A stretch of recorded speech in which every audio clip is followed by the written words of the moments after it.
Hello नमस्कार दोस्तों। पवन सिंह इस बार इलेक्शन लड़ेंगे। जो खबरें निकल कर आ रही थी, क्या ये सच में है? और आरा से ही इलेक्शन लड़ेंगे, ये गलत खबर है।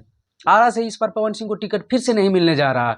और पवन सिंह की पॉपुलैरिटी ग्राफ नीचे दिख रही है और आर के सिंह काफ़ी आगे निकलते दिख रहे हैं। पवन सिंह को मात्र 8% लोग चाह रहे हैं, आर के सिंह को 76। लेकिन पवन सिंह इस बार फिर इलेक्शन लड़ेंगे और इलेक्शन बहुत उसी बीजेपी से ही लड़ेंगे। लेकिन कहाँ से लड़ेंगे ये आपको हम बताते हैं।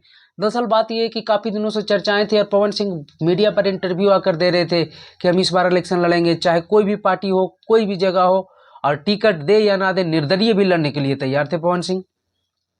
तो बात यह है कि इस पवन सिंह बीजेपी से 2014 से ही जुड़े हुए हैं और बीजेपी के स्टार प्रचारक भी रहे हैं। और साल 2019 में उनकी चाहत थी कि हम इलेक्शन लड़ें और आरा क्षेत्र से, लेकिन उन्हें टिकट नहीं मिला।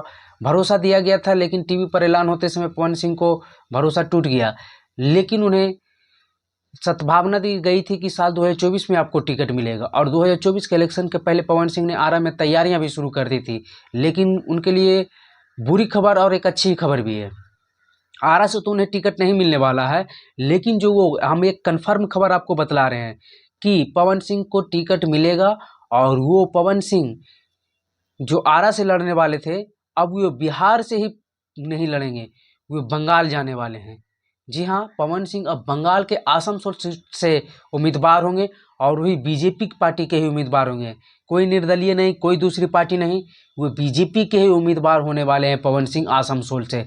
तो दरअसल बात ये है कि बीजेपी आरा में सर्वे करा कर देखी, जिसमें से आर के सिंह काफ़ी आगे निकल रहे थे। और पवन सिंह का तो पॉपुलैरिटी ऑल ओवर इंडिया ही है, जहाँ जहाँ भोजपुरी लोग गाते या सुनते हैं या जानते हैं।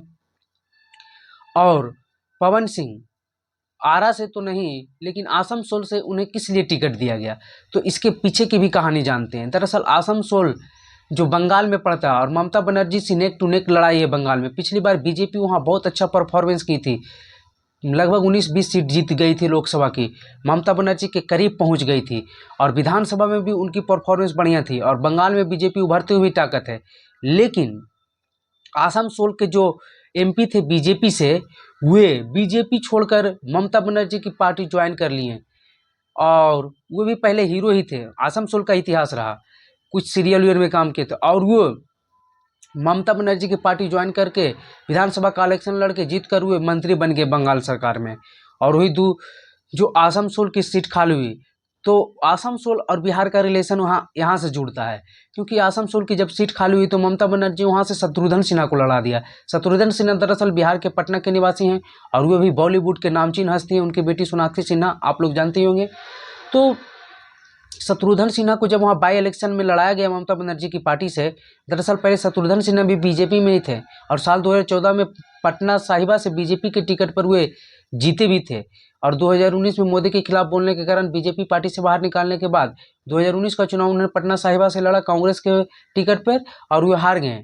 फिर ममता बनर्जी ने उन्हें बाई इलेक्शन में लड़ाया आसनसोल सीट से बंगाल में और वे जीत हासिल किए। तो वहाँ हीरो की ही बात है। और वो भी बिहार से ही है शत्रुघ्न सिन्हा, तो वहाँ बाहरी का मामला उठेगा तो शत्रुघ्न सिन्हा पर भी उठेगा। इसलिए वहाँ से एक और बिहारी चर्चित कलाकार पवन सिंह को लाया गया। अब दोनों ही बिहारी हैं और दोनों ही चर्चित हैं, लेकिन पवन सिंह का फेम अभी ज़्यादा होते दिख रहा है, क्योंकि पवन सिंह अभी कंटिन्यू काम कर रहे हैं। शत्रुघ्न सिन्हा काफ़ी एजेड हो गए, लेकिन राजनीतिक अनुभव शत्रुघ्न सिन्हा के पास ज़्यादा है।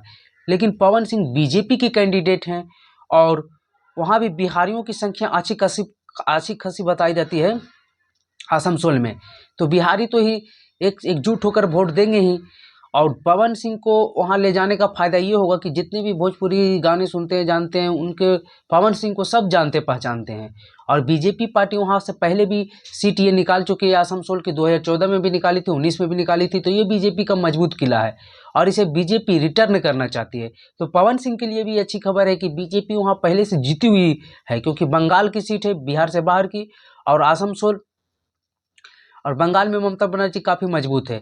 तो बीजेपी पवन सिंह के लिए भी ये अच्छी खबर है, क्योंकि वहाँ से बीजेपी जीती हुई है तो उन्हें कठिनाई ज़्यादा नहीं करनी पड़ेगी। और पवन सिंह की अपनी पॉपुलैरिटी तो है ही, तो अपने पॉपुलैरिटी के दम पर और बीजेपी की संगठनात्मक क्षमता के आधार पर दोनों मिलाकर पवन सिंह इस बार इलेक्शन जीत सकते हैं। और ये अभी ऐलान नहीं हुआ है कि वहाँ से मिलेगा, लेकिन ये आपको हम कन्फर्म बता दें कि पवन सिंह इस बार आसनसोल से लड़ने वाले हैं लोकसभा का चुनाव। 2024 का, और 100% मान के चलिए कि वहीं से लड़ेंगे। उनकी टिकट 99% कन्फर्म हो चुकी है, बस 1% ऐलान होने के लिए बचा हुआ, वो भी 1% सिर्फ ऐलान होने के लिए ही छोड़ दिया गया है कि ऐलान हो जाएगा तो फिर 100% हो ही जाएगा। तो पवन सिंह की सारी बातें बन चुकी है। अब ये कुछ दिनों में देखिएगा कि पवन सिंह का बंगाल का दौरा शुरू हो जाएगा और आसनसोल पवन सिंह दौरा करने लगेंगे और तैयारियां वहां से शुरू कर देंगे, क्योंकि लोकसभा इलेक्शन में समय कम बचा है और पवन सिंह पहले से ही तैयारियों में, क्योंकि भोजपुरी का ये रिवाज चल चुका है, ट्रेंड चल चुका है।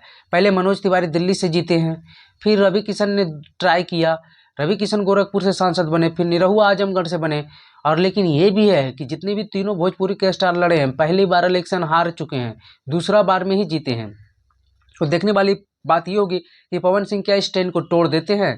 और एक और भोजपुरी कलाकार चुनाव लड़ने को बेताब हैं, वो बिहार से ही नवादा से गुंजन सिंह हैं। तो देखने वाली बात होगी। और पवन सिंह को लेकर आप ये 100% मान के चलिए कि वो बंगाल में आसनसोल से लड़ेंगे और बीजेपी के ही कैंडिडेट होंगे, किसी और पार्टी के नहीं। और यह ऐलान उनके भाई ऋतिक सिंह ने कल एक इंटरव्यू में भी बतलाया है। ऋतिक सिंह ने खुल्लम खुल्ला कहा दिया कि पवन सिंह को आसनसोल से लगभग टिकट तय मानी है और ऋतिक सिंह भी तैयारियों को लेकर पूरी तरह से तैयार हैं। और आसनसोल का दौरा देखिए कुछ दिनों के बाद से शुरू हो जाएगा भोजपुरी कलाकारों का। तो देखने वाली बात होगी कि क्या पवन सिंह इस सीट को बचा पाते हैं, निकाल पाते हैं। चलिए ऐसे ही वीडियो देखने के लिए हमारे